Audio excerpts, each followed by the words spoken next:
여러분은 영화나 드라마를 보시면 어떤 종류의 영화나 드라마를 좋아하십니까? 저는 종류 액션이든 멜로든 종류를 불문하고 마무리가 시원해야 좋습니다. 그 마무리는 어떠냐면 아주 우리가 익숙한 마무리죠. 둘이서 결혼하고 행복하게 오래오래 살았더라 하는 마무리 말이죠. 권선징악, 의로운 사람 주로 주인공이죠.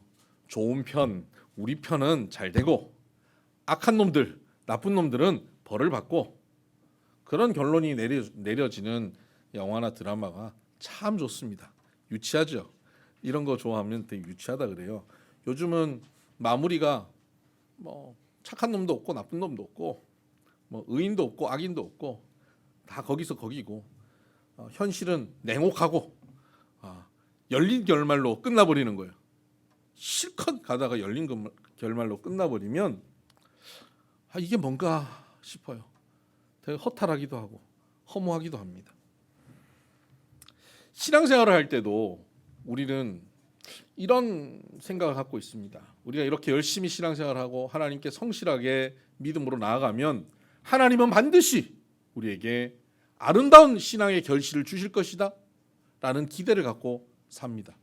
그런데 그렇게 믿음으로 기도하고 말씀도 보고 헌신도 하고 했는데 과연 그 믿음의 결실이 아름다운가? 내가 기대했던 그런 결실과 좀 다른 결실이 오는 것 같은 상황이 될 때 우린 참 답답할 때가 있습니다. 신앙의 결실은 항상 아름다운 결실일까? 아니면 이렇게 답답한 결실로 끝날 때도 있을까?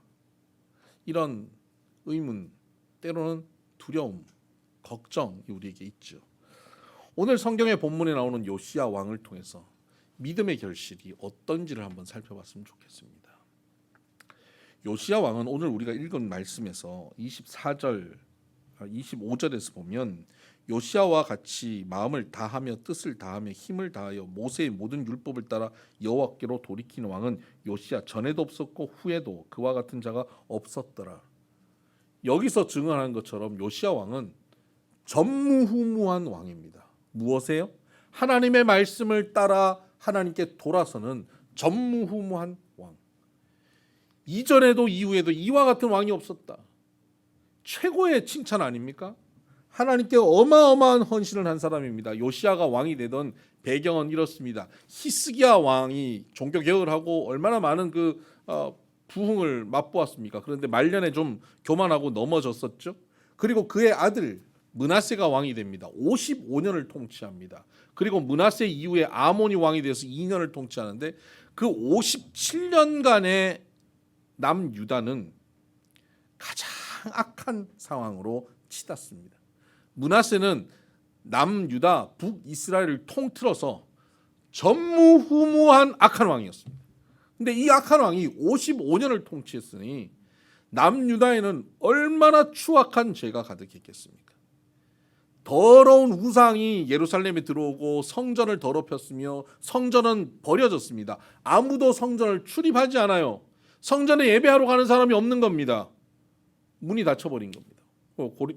코로나 시대에 지금 교회가 문이 닫혀버리고 온라인으로 예배가 전환됐었던 것처럼 이런 시간이 지금 6개월, 7개월, 8개월 이렇게 되니까 우리가 굉장히 힘들어지잖아요. 55년. 50여 년의 세월이 그렇게 문이 닫혀버린 겁니다. 그리고 우상 앞에 예배하는 제단들이 막 세워지고 심지어는 왕이 자기의 아들들을 우상의 제물로 갖다 바치는 일이 벌어졌습니다. 왕이 그랬으니 신하들도 따라했을 것이고 백성들도 따라했겠죠. 이런 거짓된 우상들을 섬기는 일들이 남유다에 가득해졌습니다. 므낫세는 이사야라고 하는 위대한 선지자를, 자기 아버지 히스기야를 이끌어 주었던 이사야라는 선지자를 잡아서 죽입니다. 이사야를 쫓아가다가 이사야가 큰 나무 속에 틈 속에 들어가 숨었더니 므낫세가 야, 저 나무 참 보기 좋다. 저 나무를 잘라다가 궁궐로 가져가자 그래서 톱으로 그 나무를 자릅니다. 이사야는 결국 톱으로 그곳에서 죽임 당하죠.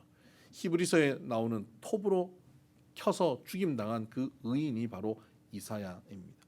그렇게 하나님을 믿는 백성들을 박해하고 하나님을 따르는 분위기를 망쳐버린 므낫세의 통치 기간이 있었습니다. 그리고 그의 아들 아몬 또한 그렇게 악한 왕으로 달려갔습니다. 그리고 57년 암흑과 같은, 신앙적으로 암흑과 같은 시간을 보냈습니다. 그리고 나서 이제 요시야가 왕이 됩니다. 8살에 왕이 되었습니다. 그 요시야가 왕이 되고 난 다음 26세가 되어서 그는 본격적인 종교 개혁을 단행합니다. 그는 성전을 수리하려고 합니다. 그가 하나님께 예배를 제대로 드려보고 하나님을 제대로 섬겨보려고 하니까 성전을 수리해야겠다는 생각이 든 거예요. 그러니까 성전을 수리하고 더럽혀져 있는 우상들을 다 치우고 그런 일들을 본격적으로 합니다. 그런데 성전을 수리하려니까 성전 수리할 돈이 별로 없어요. 그래서 백성들한테 헌금을 하자라고 독려합니다. 우리가 하나님을 잘 섬기고 하나님께 예배하기 위해서 성전 수리하고 성전을 보수해야 되는데 헌금을 드려야 된다. 그래서 이 백성들이 헌금을 하기 시작합니다. 대제사장 hil기야가 그 헌금을 모아서 계수를 하는 거예요. 헌금 계수를 하다가 어떤 일이 벌어졌냐면 율법책을 발견합니다. 이 율법책이 므낫세 시대에 사라졌는데 50년 가까이 사라졌다가 그때 발견됩니다. 아마도 이사야를 죽이고 하나님 믿는 것을 박해했던 므낫세가 율법책도 불태워 버리려고 했겠지요. 그러니까 제사장 중에 누군가가 율법책을 감추어 둔 겁니다. 요즘처럼 이렇게 가벼운 성경책이 아니에요. 두루마리로 되어 있어서 그 두루마리 성경 율법책들을 가득 채우면 작은 방 하나 가득히 되는 율법책입니다. 그러니까 그것을 아주 정교하게 기술적으로 잘 감춰 놓은 겁니다. 그리고 이 하나님이 지혜를 주셨던 것 같아요. 이것이 아무에게나 발견되면 안 되잖아요. 므낫세 부하에게 발견되면 큰일 나잖아요. 그럼 어떤 사람에게 발견돼야 될까요? 하나님을 잘 믿고 섬길 만한 사람에게 발견돼야죠. 하나님을 잘 믿는 시대에 발견돼야만 이 율법책이 의미가 있는 거예요. 그래서 이걸 감춘 사람에게 하나님이 지혜를 주셨던 것 같아요. 어떻게 할 때 발견되냐? 헌금을 계수할 때, 그것도 적은 양이 아니라 많은 양을 계수할 때 발견될 수 있는 구조로 감춰둔 거죠. 어떤 구조인지 우리는 정확하게는 알 수 없지만 hil기야가 헌금을 계수하는 중에 발견했다고 열왕기 역대하에 기록되어 있습니다. 그래서 헌금을 계수하다가 율법책을 발견한 거예요. 하나님을 잘 섬기겠다, 성전을 새롭게 해보겠다, 그래서 우리의 물질을 하나님께 드리겠다라는 마음을 왕부터 백성들까지 내놓았던 그 시대에 하나님은 말씀을 회복시켜 주셨습니다. 오늘도 우리는 하나님이 우리 각자에게 들려주시는 말씀을 깨닫기 위해서 하나님 앞에 헌신하고 하나님을 사랑하고 하나님 앞에 더 나아가려고 할 때 하나님은 우리에게 말씀을 더 열어주십니다. 성경을 우리 다 갖고 있지만 이 성경이 감추어져 있어요. 마치 므낫세 시대에 감추어져 있던 것처럼 감추어져 있어요. 무슨 내용인지 몰라요. 그런데 우리가 하나님을 더 사랑하고 하나님께 더 헌신하고 나가고 하나님께 더 예배하고 싶은 마음을 가지면 가질수록 말씀은 우리에게 더 열려집니다. 그렇게 말씀이 열려졌습니다.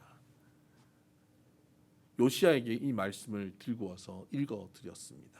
요시야가 그 말씀을 듣는데 가슴이 뜨거워져요. 그리고 옷을 찢었습니다. 그리고 하나님 앞에 회개합니다. 왜요? 말씀을 들어보니까 지금 우리 조상들이 행한 것, 우리 할아버지, 아버지가 행한 그런 죄악들이 말씀대로 그대로 적용하면 나라를 멸망시키는 죄악이라는 걸 깨달은 겁니다. 이대로 가면 이 나라가 멸망하는구나 것을 깨달았어요. 그래서 옷을 찢어요. 하나님 앞에 회개합니다. 하나님 우리를 건져주시옵소서라고 회개합니다. 그리고 백성들에게 그 말씀을 가지고 와서 읽어주라고 합니다. 백성들이 듣고 회개합니다. 그리고 우리가 하나님의 율법대로 말씀대로 살겠다고 그들이 결단합니다. 그들은 마음을 다하고 뜻을 다하고 힘을 다하여 하나님의 말씀을 따라 하나님께 돌이키는 왕이고 백성이 되었습니다. 그래서 전무후무한 왕이라고 성경은 기록하고 있습니다. 저도 성경에 있는 많은 왕들을 볼 때 요시야 왕처럼 위대한 왕은 없다고 생각합니다. 그러면 이렇게 전무후무한 왕으로 하나님 말씀 앞에 돌이켰을 때 그 믿음의 결실 우리가 기대하고 있지 않겠습니까? 어떤 결실을 기대합니까? 행복하게 오래오래 잘 살았더라. 뭐 이런 결실 기대하지 않습니까? 나라가 이렇게 회복되었으니 하나님께서 그들을 멸망시키는 뜻을 돌이키고 그들이 정말 다윗 왕국 시대처럼 다시 한번 부흥을 이루어내고 위대한 유다 왕국으로 이스라엘로 회복될 것을 기대하지 않겠습니까? 그 기대를 가지고 26절을 읽어보십시다. 같이 읽어봅니다. 시작. 그러나 여호와께서 유다를 향하여 내리신 그 크게 타오르는 진노를 돌이키지 아니하였으니 이는 므낫세가 여호와를 경노하게 한 그 모든 경노 때문이라. 아멘. 여호와께서 유다를 향하여 내리신 그 크게 타오르는 진노를 돌이키지 않으셨다. 돌이키실 만한데 우리가 기대한 건 그거죠. 이렇게 전무후무한 왕이 되었으니 여호와께서 유다를 향해 내리신 그 진노를 돌이키셨다. 그리고 복을 주셨다. 이걸 기대하는데 믿음의 결실이 우리가 기대한 것과 전혀 다른 방향으로 갑니다. 그래서 결국 남유다는 멸망하게 되죠. 어떻게 되냐면 요시야 왕은 무깃도 지역에 전투를 하러 나갔다가 애굽 왕 바로 느고와의 전투 속에서 그가 죽임을 당합니다. 그리고는 그 이후에 여호아하스, 여호야김, 여호야긴, 시드기야 자기 아들들이 왕이 되고 손자가 왕이 되는데 그 왕들이 결국 다 바벨론에게 짓밟혀 버리고 결국 시드기야 왕 때 완전히 패망하고 성전은 회파되고 모두가 포로로 잡혀가고 남유다는 역사에서 사라져 버립니다. 끝나버리죠. 열심히 신앙생활을 했고 열심히 하나님을 섬기고 전무후무한 믿음의 사람이었는데 결실이 뭡니까? 패가망신이에요. 결실은 나라가 멸망해버린 거예요. 이게 뭡니까? 우리가 기대한 것과는 전혀 다른 결과가 나지 않았습니까? 얼마나 힘이 빠집니까? 그래서 제가 목회를 하면서 이 요시야 설교를 참 많이 안 했던 것 같아요. 힘이 너무 빠지더라고요. 뭐 회복하고 성경을 읽고 해보자 그랬는데 결론 망했다. 하나님은 돌이키지 않으셨다. BC 609년에 그가 죽고 BC 605년 4년 후에 바벨론이 1차 침공을 하고 1차로 왕족들과 귀족들이 포로로 잡혀가는 사건이 벌어지고 맙니다. 너무 힘이 빠지더라고요. 우리는 우리의 신앙생활을 할 때 이렇게 믿음으로 내가 결단하고 헌신하고 새롭게 마음을 다져보고 각오하고 뭔가 해보면 거기에 좋은 결과가 눈앞에 나타날 걸 기대하고 달려가잖아요. 그런데 그렇게 믿음으로 갔는데 그 기대대로 안 될 때가 있어요. 그럴 때 우리가 얼마나 마음이 상하는지 몰라요. 믿음의 사람들이 신실하게 일평생 믿었는데 그 일평생의 마무리가 비참한 마무리가 되는 것처럼 보일 때 우리는 시험에 빠집니다. 제가 존경하고 사랑하던 한 선교사님이 평생 선교사로 헌신하셨습니다. 그런데 노년에 나이가 그렇게 많이 드시지도 않으셨는데 병에 걸리셔서 돌아가시는 과정들을 볼 때 믿음으로 일평생 달려가는 결과가 저건가 싶어서 너무나 지치고 마음이 상한 적이 있었습니다. 또 반면 말씀과 전혀 상관없이 세상에 죄를 짓고 타락하고 그렇게 살았는데도 노년에 건강하게 골프 치러 다니고 편안하게 좋은 종합병원 가서 건강검진 다 받고 살아가는 모습을 보면 힘 빠져요. 아니 저렇게 평생 헌신한 사람들은 잘 되게 하시고 저렇게 죄 짓는 사람들은 안 되게 해주셔야 되는데 믿음의 결실이 생각과 다르게 이루어지는 것 보면서 얼마나 힘 빠지는 상황을 경험하는지 모릅니다. 이럴 때 믿음으로 사는 게 무슨 의미가 있나 싶기도 하고 회의에 빠지는 경우들도 있습니다. 하나님 정말 계신가 싶은 그런 마음을 가질 때가 있기도 하고 결국은 돈이 최고야, 권력이 최고야, 라고 생각하는 사람들이 생기기도 합니다. 이런 무기력한 상황 속에 빠지는 것, 요시야 왕의 모습만은 아니지요. 바로 오늘 우리 현실에도 이런 일들이 많이 벌어지고 있지요. 17살에 대학을 들어가고 천재라는 소문을 들으면서 21세에 신학 박사가 된 분이 계십니다. 그리고 24세의 교수가 돼요. 그리고 젊은 나이에 미국으로 유학을 가서 그곳에서 교수의 길이 열렸습니다. 평탄한 인생길이 그 앞에 펼쳐졌습니다. 그런데 히틀러가 독일의 총통으로 등극하고 독일의 교회들이 모두 다 히틀러를 위해 기도하고 그의 정권을 위해서 굽신거린다는 소식을 듣고 그 미국에서의 형통한 길을 포기하고 독일로 돌아온 사람이 있습니다.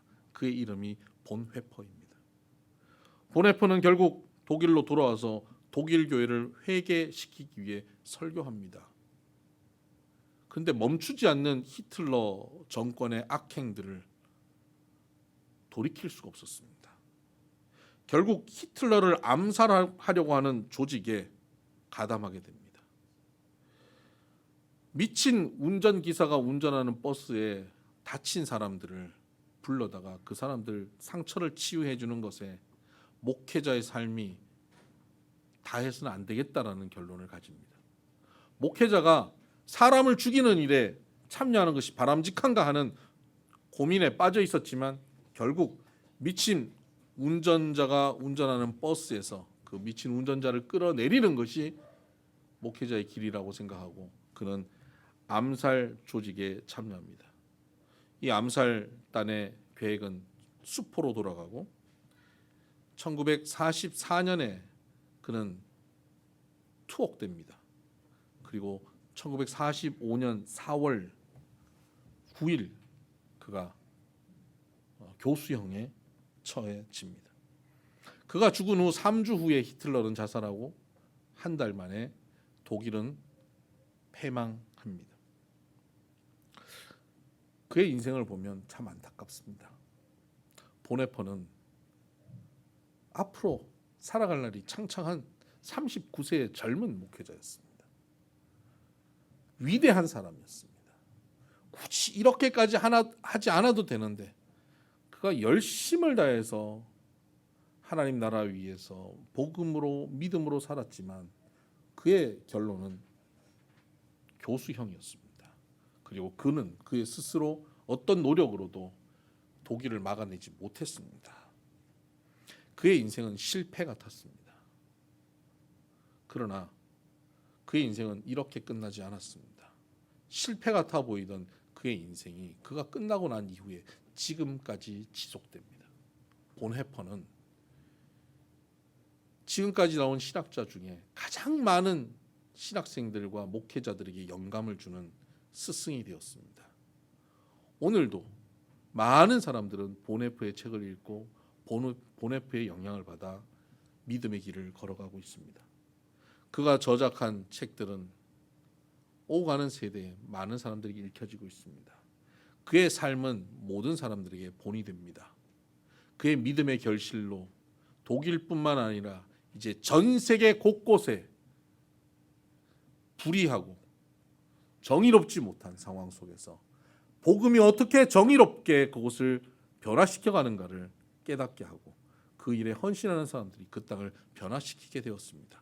하나님의 나라는 1944년, 1945년 독일 땅에만 이루어지는 것이 아니라 그 이후에 곳곳에 하나님 나라가 본회퍼를 통해서 많은 그를 따르는 제자들을 통해서 곳곳에서 이루어지게 되었습니다. 믿음의 결실은 그의 눈앞에 이루어지지는 않았지만 그가 기대하던 그날 이루어지지 않았지만 믿음의 결실은 결국 반드시 이루어짐을 보여주었습니다. 이러한 시각으로 요시야를 보았으면 좋겠습니다. 저는 요시야 왕은 믿음 잘 지키다가 자기 당대에는 큰 어려움 없이 끝나버린 그냥 그저 그런 왕처럼 느꼈었습니다. 근데 말씀을 묵상하고 말씀을 더 찾아보는 가운데 깨달은 게 있습니다. 요시야 왕이 죽고 난 후 4년 후에 1차 포로로 바벨론의 포로로 잡혀간 사람들이 있습니다. 그 중에 대표적인 사람이 누군지 아십니까? 다니엘과 세 친구입니다. 그들이 잡혀갈 때 그들의 나이가 대략 17살에서 20살 사이입니다. 혹자는 15이라고 생각을 하기도 하고요. 그러면 청소년 시기인 것이죠. 요시야가 왕으로 대단한 부흥을 이끌었던 시절에 다니엘은 그때 태어났고 그때 주일학교를 다닌 것입니다. 복음으로 왕성해지던 그 시절에 말씀으로 왕과 모든 백성들이 헌신하고 있던 그때에 다니엘은 어린 시절을 말씀으로 자란 겁니다. 말씀으로 양육됐던 다니엘과 세 친구는 포로로 잡혀갑니다. 그리고 그들을 붙잡아갔던 느부갓네살을 하나님의 영광 앞에 무릎 꿇고 맙니다. 우상을 섬기게 했던 그 백성들이 오히려 하나님 앞에 무릎 꿇게 만들어 버린 겁니다. 그들은 우상의 제물을 거부하였습니다. 말씀에 그들은 헌신했습니다. 그들은 죽음을 두려워하지 않았습니다. 그 믿음이 어디서 생겼겠습니까? 요시야의 부흥, 요시야의 개혁, 요시야의 믿음의 결실이 다니엘이었습니다. 요시야의 믿음은 헛수고가 아니었습니다. 요시야의 믿음의 결실은 실패가 아니었습니다. 남유다의 부흥만을 이루지 않았습니다. 느부갓네살이 자기가 통치하는 모든 지방에 편지를 써서 여호와를 섬기라고 선포했습니다. 다리오가 그렇게 했습니다. 페르시아 왕 고레스가 결국 그 영향으로 남유다 백성들을 예루살렘으로 보내 성전을 회복하게 했습니다. 다니엘의 영향, 그 영향은 결국 포로로 잡혀온 사람들을 믿음으로 바로 서게 만들었고 우상을 섬기지 않고 말씀의 사람들로 버티고 가게 했습니다. 그곳에 자란 사람들이 누굽니까? 에스라와 느헤미야입니다. 요시야의 개혁은 다니엘로 이어지고 다니엘의 그 놀라운 믿음의 삶은 에스라와 느헤미야로 이루어지고 결국 에스라와 느헤미야는 성전을 회복하고 성벽을 다시 재건하는 남유다 이스라엘의 회복, 부흥을 이끌어 옵니다. 요시야의 헌신, 요시야의 믿음의 결실이 이렇게 이어져 가고 있습니다. 여러분, 믿음으로 걸어가다가 혹 내 믿음의 결과가 좋지 않아서 실망하십니까? 하나님께 기도하고 열심히 말씀 보고 믿음의 결단으로 내가 이렇게 노력했는데 그 노력이 눈앞에 보이지 않습니까? 며칠 해보셨습니까? 몇 달 해보셨습니까? 몇 년 해보셨습니까? 여러분 생애에 다 해보셨습니까? 눈 감을 때까지 그것을 보지 못했습니까? 그렇다고 믿음의 결실이 없어지는 것은 아닙니다. 우리의 믿음의 결실은 반드시 풍성하게 맺힐 것입니다. 하나님이 약속하셨습니다. 갈라디아서 6장 9절을 한번 보십시다. 시작 성경 309쪽입니다.